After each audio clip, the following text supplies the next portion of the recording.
Hey guys, it's me, and I know the filming is still not going to be the greatest. I'm actually balancing this on my hip right now. To show you my hair real quick, I haven't done anything special to it. I did a twist of my whole head Saturday. No, I did it last Wednesday. I pulled it out Saturday, the front. Did a cute style with it. Hopefully I'll post it. And then after that, wore it kind of out, and then I did a twist of the twist out. So I just basically twisted those that were already out and made bigger twists, if that makes any sense. And then I just been wearing it this way, and I don't know if you can really see it, but these are like, this is a week-long twist out, and it's the light. Okay, that might be a little bit better. I've washed it. I have, I don't want to say necessarily combed it out, but picked it out. And this is the result still of it. So it still looks pretty good. But the point of this video is really not hair, and I'm kind of lopsided right now, is about diet and lifestyle. I mentioned in one of my videos that I'm vegan, and I have to admit that I had gotten back into eating cheese more recently. How I got back into it, I don't know, because I had stopped eating it for years. Must have been macaroni and cheese, but anyways, yeah, so I'm stopping eating cheese again. I was just kind of thinking, because being a vegetarian, you know, you hear a lot of comments, and then especially if you hang out with people that eat meat, or like you date people that eat meat, like my boyfriend, he eats meat. You know, you get comments, and I don't force, you know, my lifestyle on anybody. I will make a comment if something just looks gross. Like, he ate a piece of meat, like a piece of steak the other day, which I used to love steak if it was well cooked, you know, well done. But he ate a piece of steak the other day that was, it literally looked like it was moving in the plate. And technically it was medium well, but it just looked disgusting. So I make a comment then. And plus, you know, he's my boyfriend, I can. But with other people, I don't comment on it. I don't tell people they need to become vegetarians. If they ask me a question about it, I'm happy to answer. But, you know, I don't know. I guess I got frustrated the other day because I just thought it was really funny that people, you know, it's like when they hear vegetarian, then they have a whole bunch of, you know, sarcastic comments. And this comment I heard recently, but I've heard it so many times, so I'm not pointing out any particular person. I've heard it since I become a vegetarian. I've been a vegetarian since 2000, January 2000. So January this year, 2012, actually tomorrow. No, not tomorrow, Sunday. January 1st, 2012 will have been 12 years that I've been a vegan vegetarian. Yeah, but I hear people say, "Oh, well, you know, I know that studies say that vegetarians live longer." But I'd rather eat how I want to eat and live a shorter lifespan. Or I know people that've been eating meat and pork and all that stuff their entire lives, and they live to be 120 years old. Now, I know that there are always exceptions to the rules. I accept that. I'm not knocking that.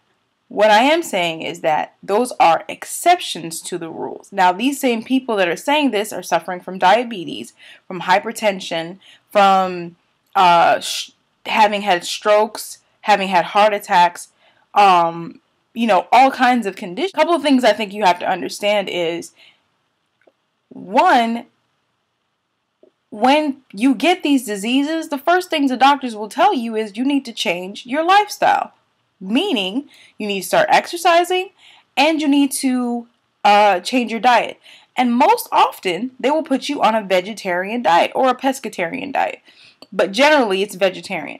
They'll tell you need to incorporate more fruits and vegetables, or just lay off the meat, period, for a while. And I'm sorry my camera's shaking, but like I said, I'm balancing this on my hip and my stomach, and it's moving as I'm talking. But yeah, so they'll tell you that you need to change your eating habits. I just, I'm asking the question, why is it, for those of you who eat meat, or even vegetarians, that used to eat meat, or maybe you've suffered, this will be a good response to get. Maybe you suffered from a disease and you changed your lifestyle. Why do you think people wait until they suffer from something, till something happens to them, before they start incorporating better living habits? Why not do preventative care than aftercare? So that's a question I would like some kind of response to. And you don't have to agree with everything I'm saying. I'm not trying to start an argument. I'm not trying to convince anybody to become vegetarian. Personally, I do think it's better for you. I know it's better for you. I know it's been better for me because I've not had the best, health. I get sick, and if it's a cold, I'm gonna catch it. But before I became a vegetarian, I had migraines literally every day. Migraines every day, and had stomach problems since I was a teenager. Never could figure out what it was. And when I became a vegetarian, it went away. No migraines, no stomach problems. Now, I will catch a cold. I'll catch things like that, but they don't last as long as they used to as before I became a vegetarian.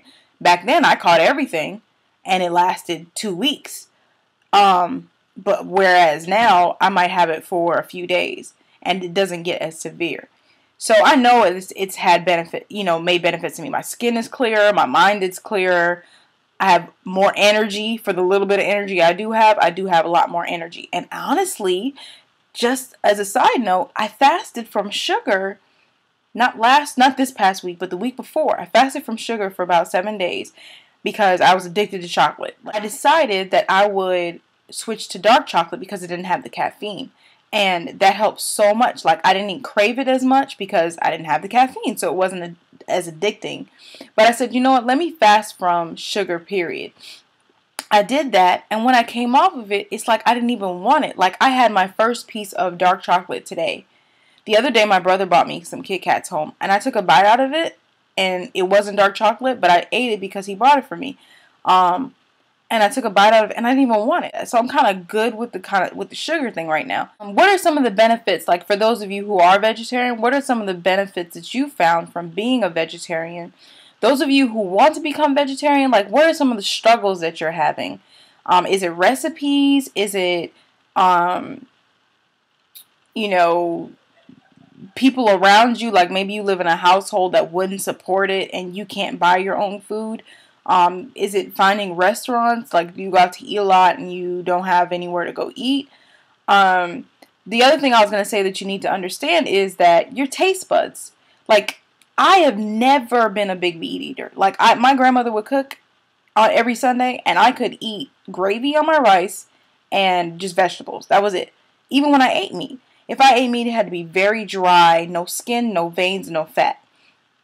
But when people would show me vegetarian food, it looked nasty, and I didn't like the taste. But when I actually made the decision to become a vegetarian, I was like, okay, well, I'm not going to eat vegetarian food. I'll just eat, vegetables and rice and stuff like that, pasta. When I made the decision, it's like my taste buds changed. And I did do some research. Your taste buds do change. So I guess you could call it like shedding. And I know I'm not using the medical term for it right now. I don't have the time frame. I want to say it's 20-something days, but I don't want to give you the wrong information. Like, you have to give yourself time to acquire different tastes. And also your mindset. It's a habit of eating a certain way. So, you have to give yourself some time. So what I would suggest is just eat things that you like until you can acquire a taste for things that maybe weren't appealing before. Those 3 questions. Why do people wait so long or wait till something happens before they try to change their lifestyle? 2, those of you who are vegetarians, what are maybe some suggestions that you could give? What are some things that you struggle with in becoming a vegetarian?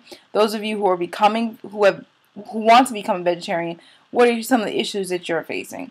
But I hope that makes sense. And I hope that you guys respond because I really, really would like to get some feedback. All right. Talk to you later.